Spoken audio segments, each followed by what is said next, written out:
Ao anatin'ny vaovao ara-tsosialy moa isika nampahafantarina androany ny tatitra iraisam-pirenena natokana ho an'ny famatsiana rano fisotro madio, foto-drafitr'asa ho amin'ny fahadiovana sy fidiovana.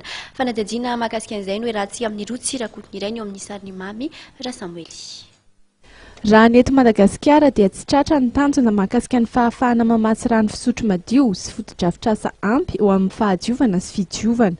Mbola lavitresaka ho ireo tompon'andraikitra amin'ny fikambanana tsy miankina water aid ny zavatra izay tokony atao eto an-toerana. Mbola ponina miisa 12 tapitrisa amin'izao fotoan'izao ny mbola mangery ankalamanjana raha tsy ilaza afa-tsy ireo any amin'ny tontolo ambanivohitra.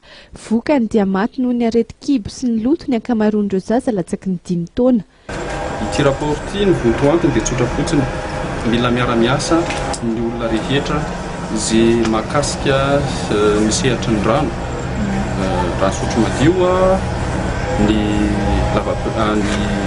fidiovana sy ny fanadiovana. Inona ny olana? Tsotra be ilay olana.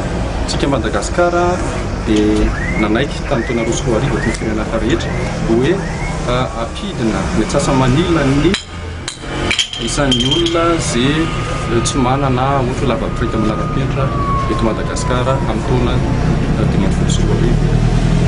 Amin'izao fotoan'izao tsy tratra ny tanjon'izany satria tsy ampy ny vola, tsy ampy ny ezaka atao, tsy ampy ny fiaraha-mientana ny mpitatsihatra rehetra.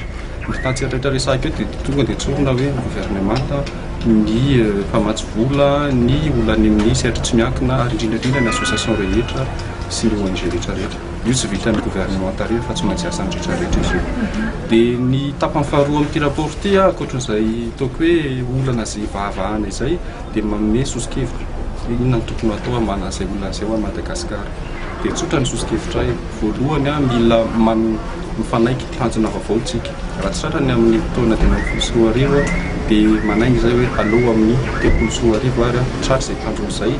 Tsy vitan'ny water aid rehetra nefa ny asa rehetra miandry amin'ny famatsiana rano fisotro madio sy ny fanomezana foto-drafitr'asa ho amin'ny fahadiovana sy ny fidiovana ka izany indrindra no anatanteran'izy ireo antsoavo ho amin'ireo tompon'andraikitra rehetra izay voakasiky ny fampiasana ny rano mba hifanolotanana ka hatratrarana ny tanjona izay napetraka ho amin'ny taona 2010 ka ho tratra ny isany amin'ny atsasaky ny mponina eto Madagasikara no ahazo rano fisotro madio sy foto-drafitr'asa ho amin'ny fahadiovana sy ny fidiovana.